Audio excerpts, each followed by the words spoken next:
सब यात्रा में राम नाम सत्य है क्यों बोला जाता है, आखिर इसके पीछे कारण क्या है?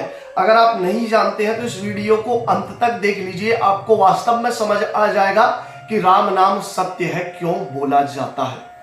जैसा कि आप सब जानते हैं, धार्मिक ग्रंथ के अनुसार जब किसी की मृत्यु होती है तो उसका अंतिम संस्कार किया जाता है, अर्थात दाह संस्कार उसका किया जाता है। और जब सबको घर से शमशान घाट तक ले जाया जाता है तब परिवार के सभी लोग राम नाम सत्य है बोलते हुए जाते हैं। सबसे पहली बात, राम का नाम ही क्यों लिया जाता है, अन्य किसी देवी देवता का नाम क्यों नहीं लिया जाता?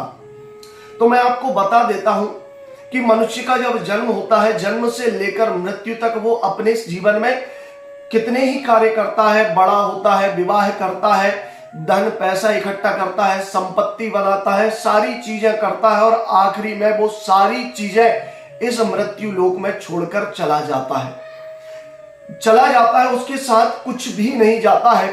इस विषय में जब धर्म ग्रंथों का अध्ययन करते हैं तो हमें पता लगता है कि भगवान श्री राम के द्वारा कही हुई एक बात है। भगवान श्री राम उपदेश देते हुए कहते हैं कि संसार में मनुष्य का जब जन्म होता है तो जन्म लेने के बाद उसकी सारी संपत्ति सब कुछ इसी भूमि पर रखा रह जाता है।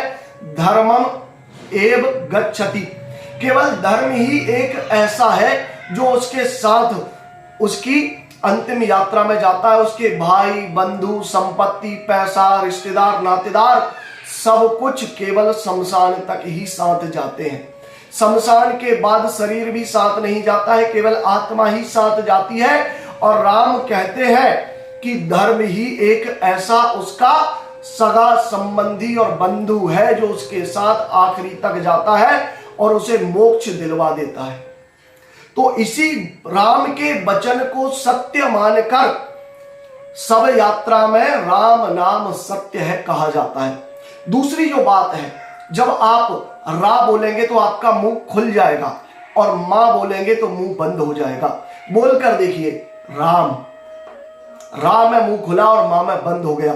रा का अर्थ है कि जीवन प्रारंभ हुआ और मां का अर्थ है कि जीवन विश्राम हो गया। अर्थात आकार जो जीवन में कर्म का कारक है, संघर्ष का कारक है, जीवन भर मेहनत करने का कारक है, जो हमेशा दूसरों के लिए करता है।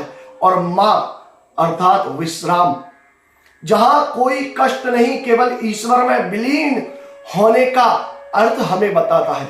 इसीलिए सब यात्रा में राम नाम सत्य है कहा जाता है। तीसरा बड़ा कारण है, राम नाम सत्य उस मृत व्यक्ति के लिए नहीं कहा जाता है, अर्थात उस सब यात्रा में चल रहे उन लोगों के लिए कहा जाता है जो इस बात को समझकर और सुनकर धर्म के रास्ते पर चलने लग जाए। उन्हें इस बात का ज्ञान हो जाए कि वास्तव में जो मरने वाला था, इसने इतना पैसा कमाया, इतनी संपत्ति थी, लेकिन साथ कुछ नहीं गया। इसीलिए कहा है कि राम नाम सत्य है, अर्थात सत्य के मार्ग पर चलो, धर्म करो, धर्म ही आपके साथ जाएगा। मुर्दा इन बातों को नहीं सुन सकता है। ये बात उन लोगों के लिए कही जाती है जो सब यात्रा में साथ चलते हैं कि वास्तव में राम नाम सत्य है। वो इस बात को कहकर अपने आप को समझाते हैं कि राम का नाम ही सत्य है और पूरा जगत मिथ्या है। तो आशा करता हूं इस बात को आप बहुत आसानी से समझ गए होंगे। समझ नहीं आया है तो कमेंट बॉक्स में कमेंट करके बता दीजिए, और समझ आ गया है तो एक बार कमेंट बॉक्स में जय श्री राम जरूर लिख दीजिए। जय महाकाल, हर हर महादेव।